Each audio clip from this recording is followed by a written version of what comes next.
Hi guys, welcome to another video. So as we all know, the college application process seems really random. So this year I applied to college and I got into some amazing schools while some of my friends who had better stats than I didn't get into some of their dream schools. So I was just wondering what made the difference? What made or break our applications? And after doing some reflection, I think I would call the deal breaker passion project extracurriculars.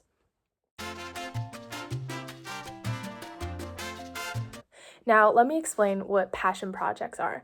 So they're essentially initiatives where you lead the way. You're not a follower. You're not a follower, and you're not joining something. You are creating something new that has never been done before. It's almost like starting a startup where you have to pave the vision, you have to do all the work, and you can see if it succeeds or fails. It can go either way. You have no idea, but you know that nobody else has ever done it before. So let me just give you guys a few examples of what passion projects can look like.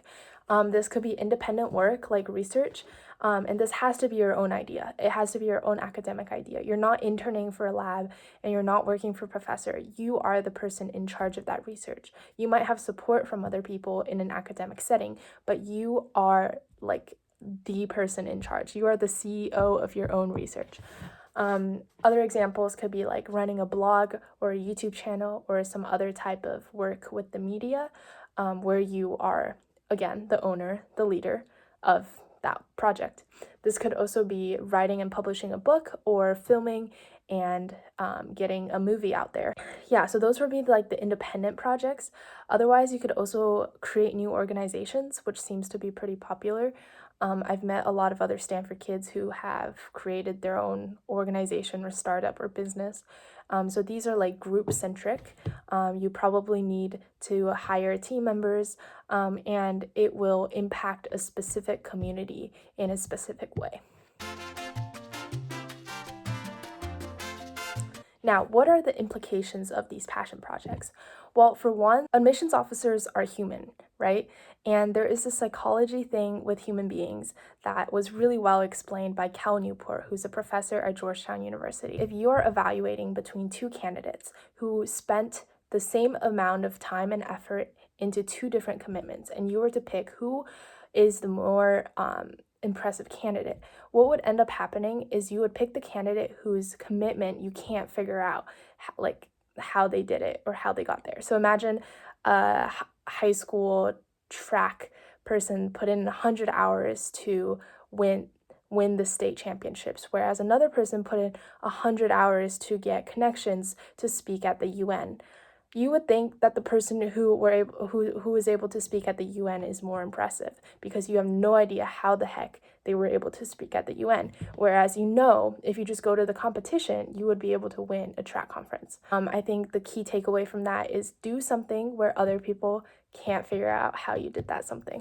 Other implications of this is that currently we're in the coronavirus pandemic, and that means a lot of high school students around the world can't participate in school extracurriculars. So when other high school students are chilling, you can be doing your next big thing to impress colleges, but also to learn about the world, learn about yourself.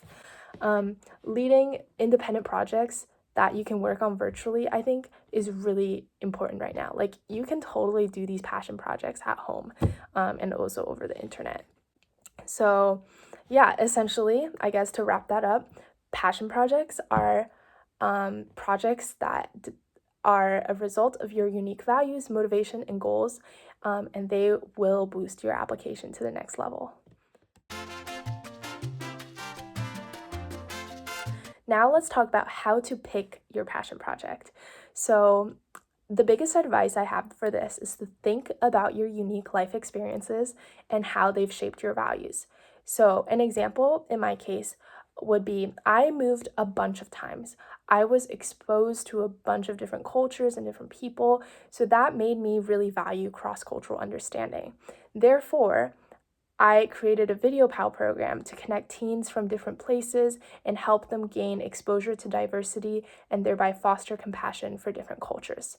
So I connected my personal experiences to my values and applied that to a passion project that had impacts on other people's lives. Another example is that I was the only girl in the final round of an economics competition. So I started researching the causes of the gender gap, and I found that there was implicit bias in textbooks' images. So that was very interesting to me, and I think I value inclusivity and empowerment. So I took that and I published an intro economics book with gender neutral images that would be inclusive and empower girls to pursue economics. So again, I took my own experiences, connected that with my values, and did something that had an impact on other people's lives. So think about your unique experiences, what values you derived from those experiences, and then create a project that would address needs in other people's lives that align with your values and your experience.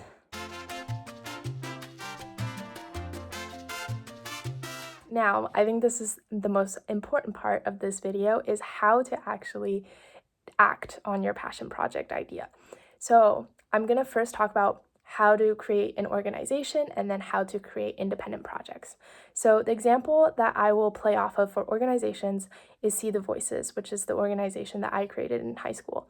So I began by doing all the research I could on how to run an organization. I took free Coursera classes.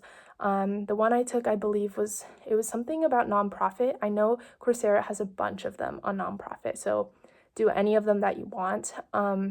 I also read a bunch of articles, find other people who have done similar things and research into them or get on a call with them. So I know Nadia Okamoto, who runs Period, which is a pretty big women's health global nonprofit, and I was able to talk to her. I even invited her to my school to speak at our TEDx event. So I basically really was proactively reaching out to potential mentors and getting their advice.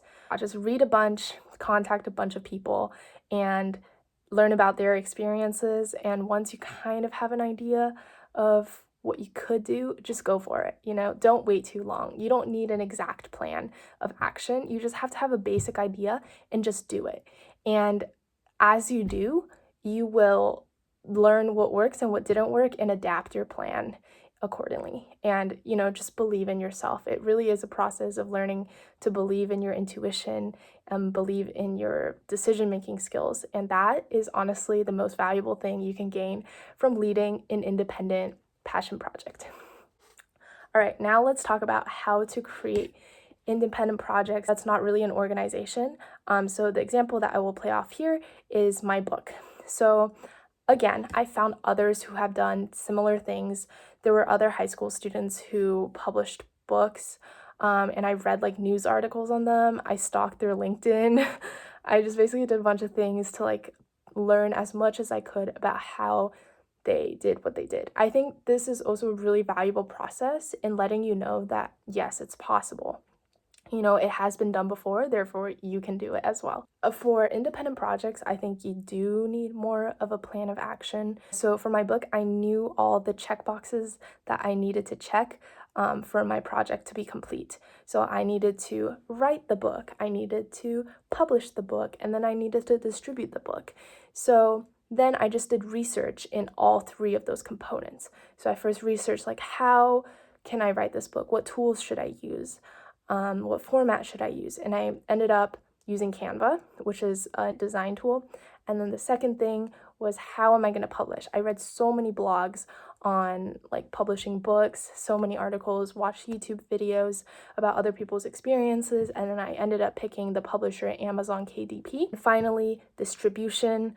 Honestly, I guess this one was more straightforward for me. I knew I needed to get into the press, so I contacted the local newspaper, really did a lot of proactive outreaching, emailing, and at the end, almost all of them were really happy to cover my story because I had that clear motivation.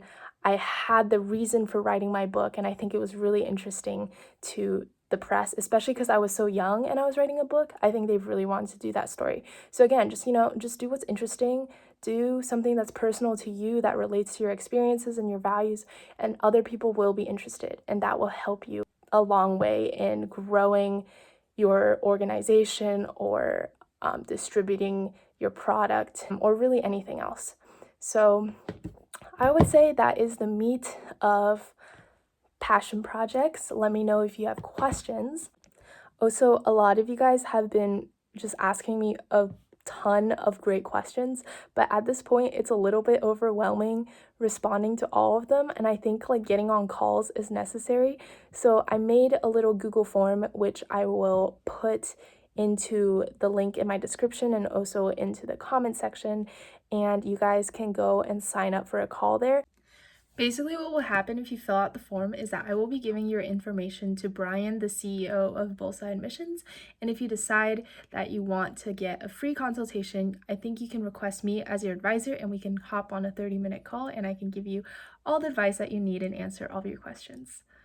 Thanks, I hope this video was helpful and I hope you subscribe and stay tuned for more content.